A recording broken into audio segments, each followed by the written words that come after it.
வரைவு வாக்காளர் பட்டியலில் பெயர் இல்லாதவர்கள் என்ன செய்ய வேண்டும் என்பதை தற்போது காணலாம். வரைவு வாக்காளர் பட்டியல் வெளியானதையொட்டி வரும் ஜனவரி 18ஆம் தேதி வரை ஏற்புரைகள் மற்றும் மறுபிறப்புகளுக்கான காலம் வழங்கப்பட்டுள்ளது. வரைவு வாக்காளர் பட்டியலில் பெயர் இல்லாதவர்கள் படிவம் 6 நிரப்பி அதனை உறுதிமொழி படிவத்துடன் சமர்ப்பிக்க வேண்டும். அதனை BLO-இடமோ இணையதளம் வாயிலாகவோ சமர்ப்பிக்கலாம். தேர்தல் ஆணையத்தின் செயலி மூலமும் சமர்ப்பிக்கலாம்.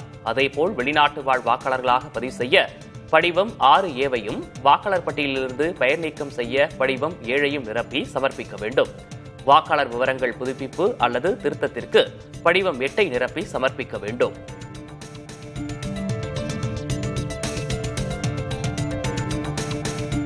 வரைவு வாக்காளர் பட்டியலில் பெயர் இடம்பெறாதவர்களுக்காக நாளை மற்றும் நாளை மறுநாள் சிறப்பு முகாம்கள் நடைபெற உள்ளன. அனைத்து வாக்குச்சாவடி மையங்களிலும் இந்த சிறப்பு முகாம்கள் நடத்தப்பட உள்ளதாக சென்னை மாநகராட்சி தெரிவித்துள்ளது. இம்முகாம்களில் வாக்காளர் பட்டியலில் இடம்பெறாதவர்கள், தகுதியுள்ள வாக்காளர்கள், வரும் ஜனவரி 1ஆம் தேதி 18 வயது பூர்த்தி அடைபவர்கள் வாக்காளர் பட்டியலில் பெயரை சேர்க்க விண்ணப்பிக்கலாம் என தெரிவிக்கப்பட்டுள்ளது.